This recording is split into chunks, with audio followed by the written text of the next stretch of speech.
नमस्कार साथियों, आपका स्वागत है आपके अपने YouTube चैनल संस्कार चैनल पर। और आज हम सब बात करने वाले बीएड सेकंड ईयर, जिसमें हम बात करेंगे विज्ञान शिक्षण विधियों में व्याख्यान विधि के बारे में। अगर आप सभी चैनल पर नए तो प्लीज़ चैनल को लाइक, सब्सक्राइब और शेयर कीजिए। हम आपके लिए डेली क्लास आते हैं और हमारे टेलीग्राम से भी जुड़े हैं, जिसका लिंक हम डिस्क्रिप्शन बॉक्स में दे सकते हैं।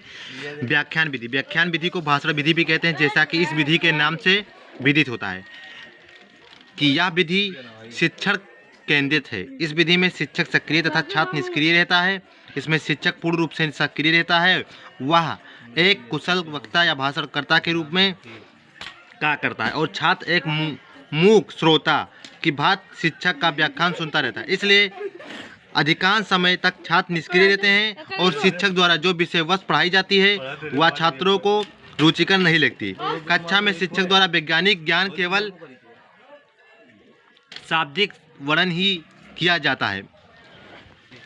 शिक्षक को जो विषय वस्तु या प्रकरण कक्षा में पढ़ानी होती है उसे वह पहले से ही तैयार कर लेता है और फिर वह उन सभी बातों को भाषण के रूप में कक्षा में मौखिक रूप से बोल देता है। छात्र उसे व्याख्यान को सुनते हैं।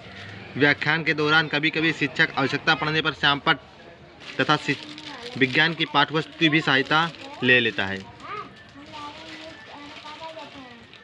शिक्षक द्वारा दिए गए भाषण में यदि कोई बिंदु छात्रों को समझ में नहीं आती तो वह अपनी समस्या का समाधान करने के लिए शिक्षक से प्रश्न भी पूछ सकते हैं। वस्तुतः यह एक मार्गीय प्रक्रिया से है। व्याख्यान विधि द्वारा सीमित समय में अधिक ज्ञान प्रदान किया जा सकता है तथा एक समय में ही शिक्षक द्वारा छात्रों के बड़े समूह को ज्ञान प्रदान किया जा सकता है। इस प्रकार विज्ञान को विस्तृत पाठ्यक्रम को समाप्त करने की दृष्टि से यह एक उपयोगी विधि है। यह विधि छोटी कक्षा के बालकों की अपेक्षा उच्च कक्षा के छात्रों के लिए अधिक उपयोगी है। एक महान शिक्षा शास्त्री के मतानुसार प्रौढ़ छात्र निम्न छात्र स्तर की क्षमताओं को व्याख्यान विधि द्वारा पढ़ाए जाने पर सरल से प्रतिधारण करते हुए हैं और बोधगम्य सामग्री का प्रत्यास्मरण अन्य विधियों की अपेक्षा या इस विधि द्वारा अच्छी तरह से कर लेते हैं। व्याख्यान विधि केंद्र शिक्षक होता है तथा सदैव सक्रिय रहता है। छात्र स्वयं सोचने एवं अनुक्रिया करने के लिए भी पूर्ण स्वतंत्र नहीं होते हैं, क्योंकि उन्हें शिक्षक के व्याख्यान के साथ जुड़े रहना पड़ता है।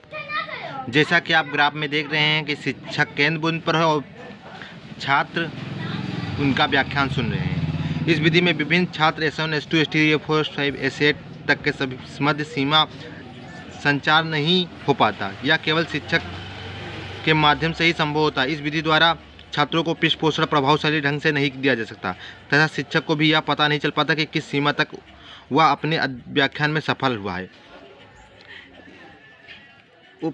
इस व्याख्यान विधि को आप समझ सकते हैं कि व्याख्यान विधि बहुत प्राचीन विधि से प्राचीन काल से ही व्याख्यान विधि का प्रयोग हो रहा है। प्राचीन काल में शिक्षक अपने विचारों को मुद्रक अवस्था नहीं थी, यानी मुद्रा अवस्था नहीं थी, और छात्र को अपना ज्ञान को पीढ़ी दर पीढ़ी बढ़ाने के लिए वह व्याख्यान विधि का ही प्रयोग करता था।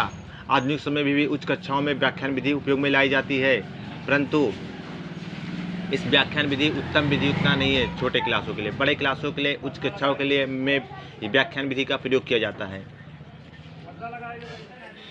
व्याख्यान विधि में शिक्षक का स्थान होता है, शिक्षक सक्रिय रहता है और छात्र निष्क्रिय या गौण होता है, द्वितीय स्थान पर होता है।